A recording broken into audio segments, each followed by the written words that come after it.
പാറക്കല്ലുകൾ കൂട്ടത്തോടെ അടിഞ്ഞുകൂടിയത് രക്ഷാപ്രവർത്തനത്തിന് വെല്ലുവിളിയായി. വെള്ളാർമല സ്കൂളിന് പിന്നിലെ വീടുകളും അമ്പലവും കടകളും എല്ലാം ഒലിച്ചുപോയി.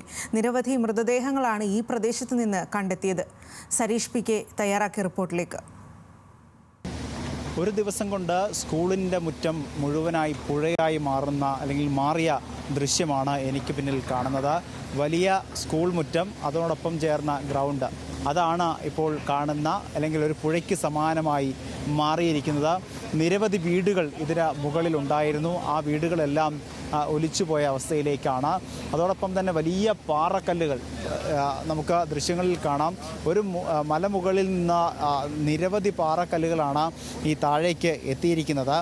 അത്രത്തോളം അല്ലെങ്കിൽ വീട്, അമ്പലം ഉൾപ്പെടെയുള്ളവ ഈ മേഖലയിൽ നിന്നും ഇല്ലാതാവുന്നൊരു സാഹചര്യമാണ് ഉണ്ടായത്. ഈ മുകളിലെ ഭാഗത്തു നിന്നും ഇവിടെ നിന്നും ഏതാണ്ടൊരു 250 മീറ്റർ അകലെയാണ് ഇതിനകം തന്നെ 5-ലേറെ മൃതദേഹങ്ങൾ കണ്ടെത്തിയിട്ടുള്ളത്.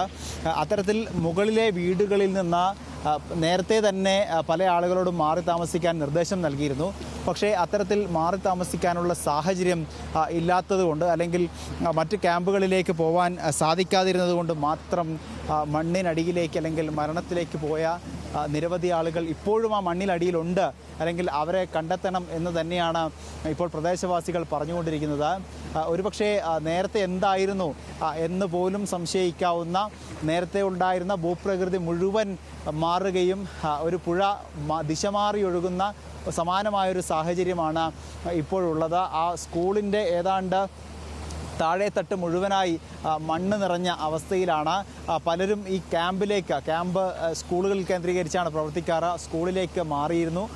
ചിലരാകട്ടെ വീട്ടിലെ മുകൾ നിരയിൽ താമസിച്ചിരുന്നു. അങ്ങനെ ക്യാമ്പുകളിലേക്ക് മാറാത്തവരാണ് ഇപ്പോൾ അത്തരം സ്ഥലങ്ങളിൽ, അതായത് ഇതിന് മുകളിൽ വെള്ളറ സ്കൂളിന് മുകളിലുള്ള മേഖലയിൽ നിന്നും വീടുൾപ്പെടെ ഒലിച്ചു പോവുകയും മരണത്തിലേക്ക് നയിക്കുകയും ചെയ്യുന്ന സാഹചര്യമൊക്കെ ഉണ്ടായിട്ടുള്ളത്. വലിയ പാറക്കല്ലുകൾ ഒരേ സമയം താഴേക്ക് പതിക്കുന്നൊരു സാഹചര്യമായിരുന്നു ഉണ്ടായിരുന്നത്. ഇപ്പോൾ നമുക്ക് ദൃശ്യങ്ങളിലെല്ലാം അത്തരത്തിലുള്ള പാറക്കല്ലുകൾ നമുക്ക് കാണാം.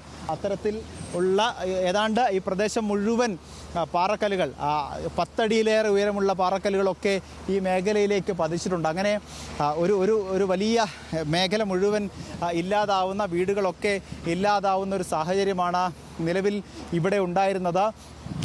ഈ പാറക്കല്ലുകളിന് അടിയിൽ, അതായത് ഈ കാണുന്ന പാറക്കല്ലുകൾക്കടിയിൽ ആളുകളുണ്ടോ എന്ന സംശയം പോലും ബാക്കിയാണ്. കാരണം കഴിഞ്ഞ ദിവസങ്ങളിലെല്ലാം മുകളിൽ ഭാഗങ്ങളിൽ നിന്നും, ഇന്ന് രാവിലെ ഉൾപ്പെടെ മുകൾ ഭാഗങ്ങളിൽ നിന്നും ഒക്കെ മൃതദേഹങ്ങൾ കണ്ടെത്തിയിരുന്നു. പാറക്കല്ലുകൾക്കടിയിൽ നിന്നും മണ്ണിനടിയിൽ നിന്നുമൊക്കെയാണ് മൃതദേഹങ്ങൾ കണ്ടെത്തിയത്.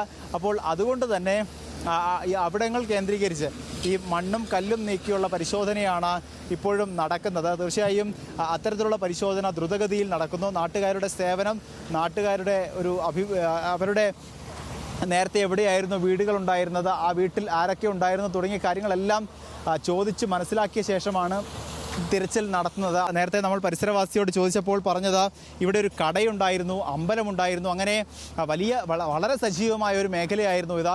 വലിയ റോഡുണ്ടായിരുന്നു, ആ റോഡിലൂടെ നിരന്തരം വാഹനങ്ങൾ കടന്നു പോകുന്നൊരിടമായിരുന്നു. അങ്ങനെ ആ മേഖല മുഴുവൻ ഒന്നാകെ ഇല്ലാതായി പാറക്കൂട്ടങ്ങൾ നിറഞ്ഞ മേഖലയായി മാറിയിരിക്കുന്നു.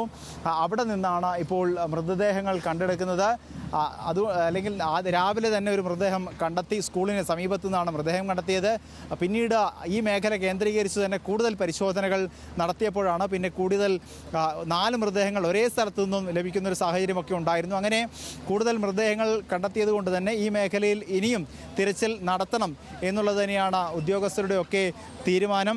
അതിൻ്റെ അടിസ്ഥാനത്തിലാണ് കൂടുതൽ ഇറ്റാച്ചികളും ഒപ്പം തന്നെ ഈ മണ്ണുമാന്തി യന്ത്രങ്ങളും ഒക്കെ ഉപയോഗിച്ച് അല്ലെങ്കിൽ എങ്ങോട്ടേക്ക് എത്തിച്ചുള്ള പരിശോധന നടക്കുന്നത്. തീർച്ചയായും വരും മണിക്കൂറുകളിലും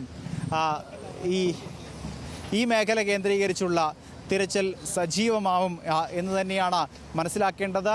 ഈ സോണുകൾ തിരിച്ചുള്ള പരിശോധനയിൽ പ്രത്യേകിച്ച് ഈ മേഖല കേന്ദ്രീകരിച്ചും കൂടുതൽ പരിശോധനകൾ വരും മണിക്കൂറുകളിൽ തുടരും.